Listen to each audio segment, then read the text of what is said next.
Very big acknowledgement to the protagonist who found this.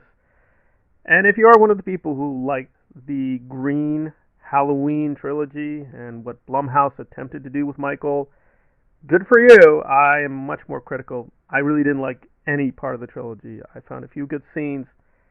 That's about it for the most part. It was a waste of time.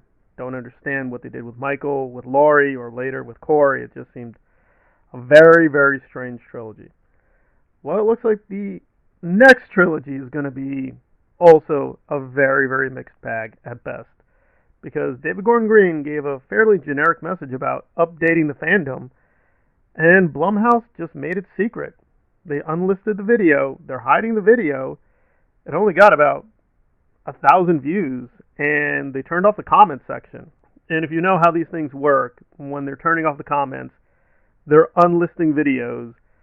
They're basically communicating that they have a lack of faith in the product. And also, on top of this, apparently the test screenings for Exorcist Believer, as it's going to be called, have been very, very poor.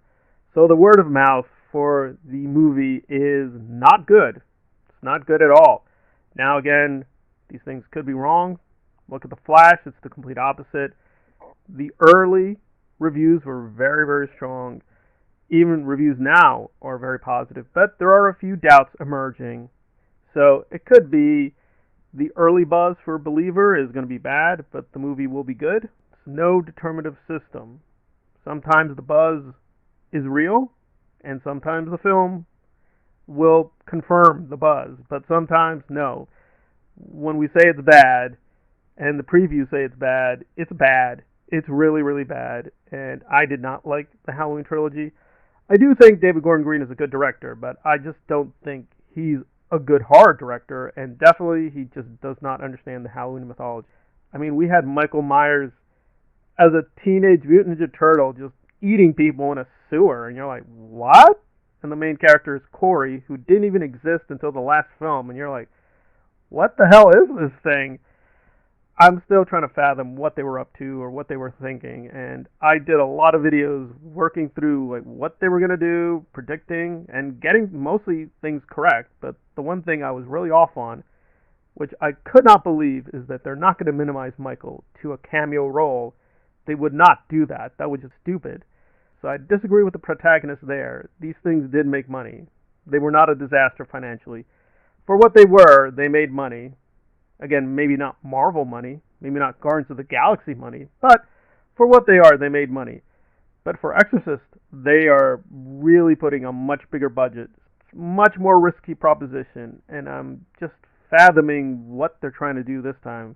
Because again, usually Jason Blum is pretty sharp about money and marketing, and this just feels not just like Halloween, it feels like Game of Thrones. Game of Thrones did the exact same thing.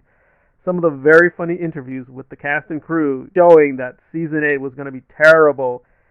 They, to their credit, didn't erase the videos, but they did the same thing. They unlisted them, they turned off comments, a lot of gaslighting to the fandom that, no, it's not as bad as you think it is. And people are like, no, no, we see it. We see the Starbucks coffee cup. And then like, no, no, no, that's not yes, it is. Yes, it is there. You've got several cups. You've got water bottles everywhere. It's just a complete mess. And now, again, Exorcist may be another big, big movie, big theatrical release, and it's just not good. And they know it's not good, and they're trying to find a way to get out of it. But again, I'm open-minded. Maybe David will do some miracle editing at the last minute and just really save this thing. But again, not everyone, even very talented people, are qualified for all jobs. I mean, Joss Whedon is great. He's a genius, but he was just not the person to do Justice League. Put aside all the personal issues with Gal Gadot, Ray Fisher, and Ben Affleck, who wanted to commit suicide. If you put aside the personal stuff, he just was not the person. This is just more of a Marvel MCU guy. He's just not the person to do DC. He's just not the right guy. Just because you're talented doesn't mean you're fit for the project. I like Zack Snyder. I think he's a genius, but I don't know necessarily if he's the guy to do a Buffy reboot or an Angel reboot. Maybe he's not the right person. So maybe David is talented, but I don't think he's the right guy to keep giving these horror trilogies. Not one movie, not two movies, a whole trilogy. So hoping for the best, but this does give me Game of Thrones vibes, and that this will be very, very bad.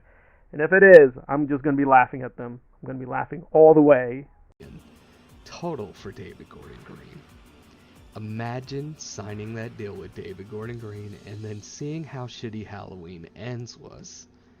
If The Exorcist is dog shit like most of us think it will be, just imagine how Universal will feel about shelling out $400 million for David Gordon Green.